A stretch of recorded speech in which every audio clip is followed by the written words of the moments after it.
దీపావళి. చిన్నప్పుడు ఈ పండగ వస్తుందంటే ఒక వారం రోజుల ముందు నుంచే ఎక్కడ లేని హడావిడి స్టార్ట్ అయిపోయింది.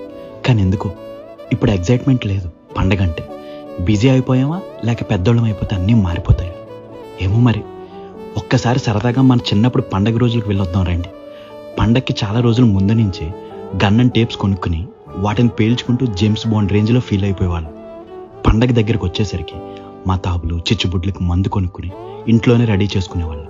ఇంకా పండగ ముందు రోజు నాన్నతో మార్కెట్కి వెళ్ళి ప్రమిదలు, ఒత్తులు, మనకు కావాల్సిన టపాసులు అన్నీ కొనుక్కుని రావడం. తెచ్చుకున్న క్రాకర్స్ అన్నీ డాబా మీదకి వెళ్ళి ఎండలో పెట్టేవాళ్ళం. వాటిని అరగంటకు ఒకసారి వెళ్ళి చూసుకుని రావడం.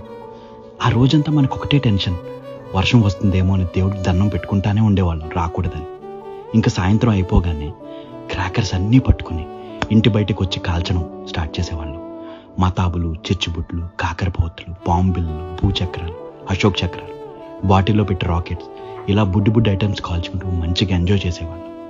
మొత్తం అన్ని క్రాకర్స్ కాల్చేసుకోకుండా కొన్ని క్రాకర్స్ నెక్స్ట్ వచ్చే నాగుల చవితి కోసం దాచుకోవడం. పొద్దున్నే లేచాక ఎవరింటి బయట ఎక్కువ చెత్త ఉంటే వాళ్ళు ఎక్కువ క్రాకర్స్ కాల్చినట్టు అన్నమాట. ఇలా చెప్పుకుంటా ఉంటే దీపావళి పండుగతో మనకి చాలా జ్ఞాపకాలు ఉన్నాయి. ఏమంటారు? మీ మెమరీస్ కూడా కామెంట్స్లో షేర్ చేసుకోండి. ఉంటా అండి. హ్యాపీ దివాళీ.